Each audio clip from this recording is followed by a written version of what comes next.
This is LOA Recon with Good Vibe Coach Jeanette Ma, where we explore the ins and outs of conscious creation to manifest our favorite dreams come true. Let's have some fun together.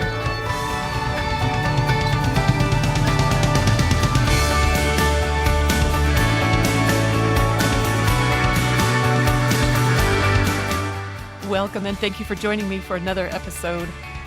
I'm not sure what this one is called yet, although in my mind I've been thinking about it as the Be Like Winston episode. Maybe it's the Just Say No episode. I don't know. Let's dive in and see where we go with it.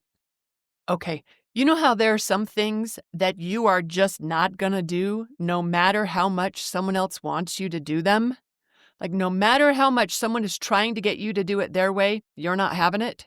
Like maybe when a friend wants you to eat vegan with her, or when your boss asks you to snitch on your coworkers, or when your mom begs you to sell your motorcycle, or your sister thinks you should stop seeing that guy, whatever someone wants you to do that is not your preference. You know how there are times when you are just not gonna be swayed? You're immovable. You're gonna do it your way, no ifs, ands, or buts, right? Some things are worth sticking to our guns about. And for some people, that could be like their religious beliefs, or their sexual preferences, or maybe political ideologies, or drug habits, or lack of drug habits. It's potentially different for each of us, where we draw our unquestionable, not up for debate line.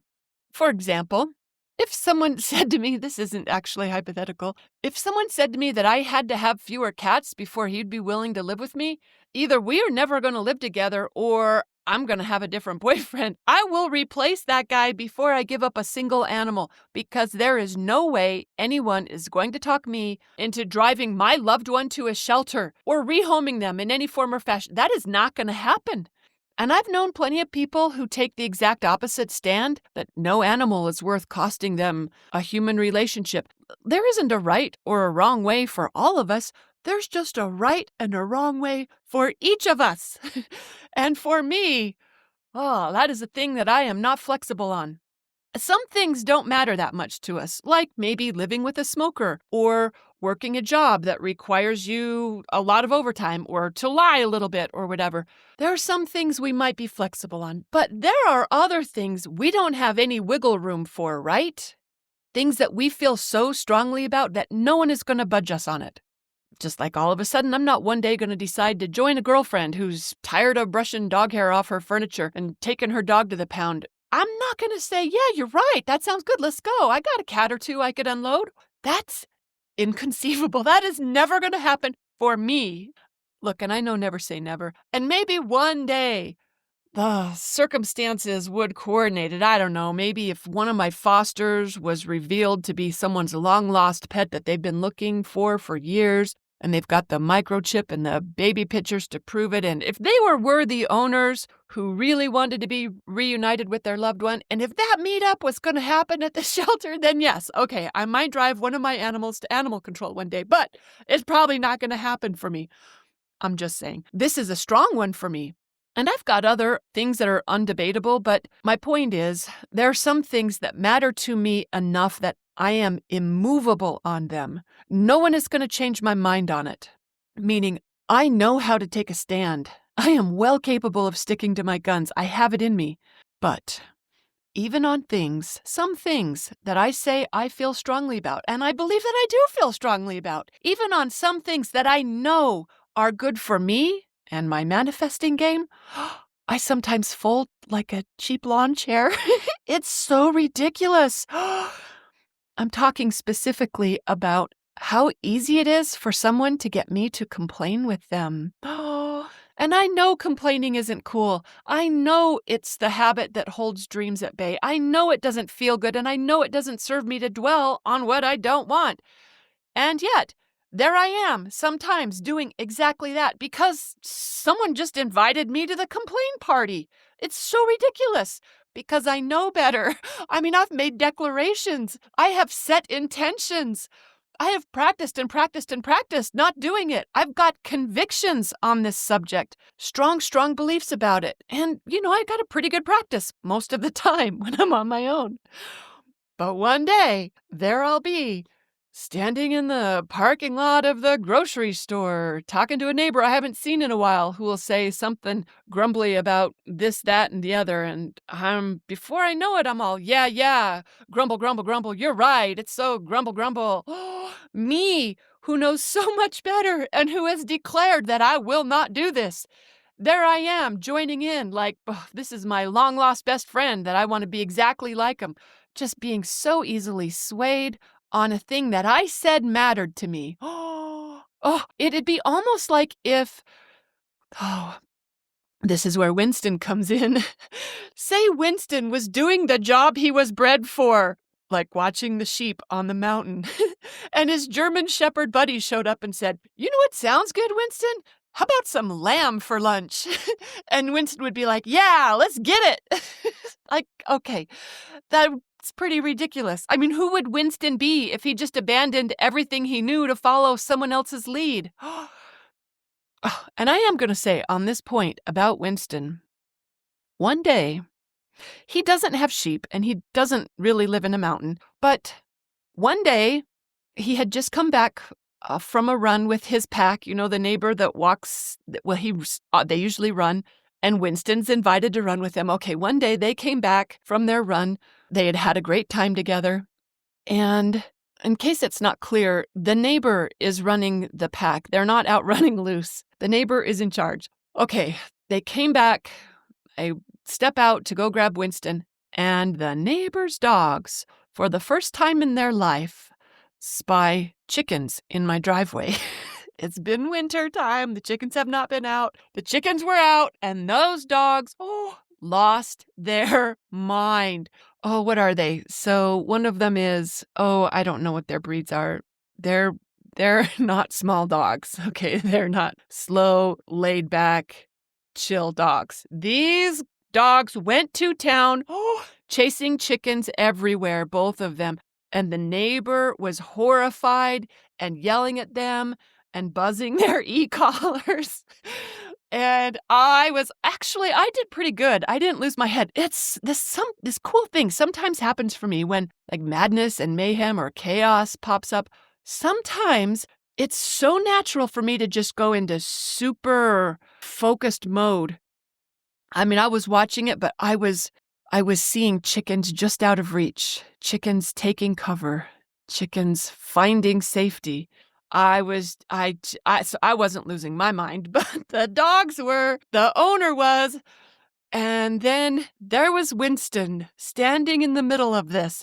Winston, who I was going to say he was trained, but you know what? He didn't even need to be trained to be good to chickens, because when he was with his trainer for several weeks learning a reliable recall, I asked the trainer, "Hey, will you just make sure he's cool with chickens?" And the very same day, the trainer sent me a video of, he put Winston in because the trainer suspected, he's like, "Hello, it's the breed they protect, that you don't need to worry." He put Winston in with his flock of chickens and filmed it for me. And Winston just got in there. And as far as I know, Winston had never met any chickens before. And he just kind of sniffed around a little. He was walking amongst them very carefully. I mean, but he wasn't even like all that curious. He just smelled a little bit here or there and then laid down. Oh my gosh. So Winston didn't even need to be trained. It was so natural. In fact, I think that's why everyone loves him so much. The rabbits love him. The kittens love him. The cats love him. And the chickens are totally cool with him. I didn't even have to train that guy. Okay. Anyway, Winston's standing in the middle of all this chaos. His best friends are losing their minds, trying to pinpoint a chicken that they are going to grab. It's just feathers flying everywhere, squawking, the neighbor yelling. Oh, and there's Winston standing in the middle of it. And what do you think that guy was doing? He stood there for a moment. I think he was taking it all in. He might not have been comprehending why his best friends were doing the thing that was unthinkable to him. So he was just standing there watching it for a minute. The trainer actually told me that Winston's wheels turn slow. I don't know if that's fair to say. I read an article that said Great Pyrenees, they're used to being out on their own. They got to watch the flock by themselves. They don't get commands from their owner. They have to figure it out themselves. So they make their own decisions, which is partly why reliable recalls on a Great Pyrenees are not something you see that often. They're used to calling their own shots. They got to figure it out on their own because they're the ones in charge, solo out there on the mountain by themselves. So anyway, whether his wheels are turning slow or he's just going through the decision-making process, I don't know what was going through his mind. But he stood there for a minute, and then after he'd taken it all in, all this chaos exploding all around him, yeah. All right, something clicked in him, and he lunged at one of his best furry friends. Not lunge like, I'm going to eat you, like he was a wolf predator that he had to fend off, but just to say, buddy, that's not cool here. This is not how we conduct ourselves over here. I did appreciate that move. He didn't really need to do anything because the neighbor got control of them with the e-collar, and no chickens were hurt in the process. I told the neighbor it was probably a good lesson for everyone to teach the chickens to look out for dogs, and his dogs got to learn, no, chickens are not fair game. Anyway, there was Winston having all this peer pressure to join in this crazy chicken chase, and he, who is wired to protect the flock, not devastate it, he eventually made a move to stay true to himself and protect the flock.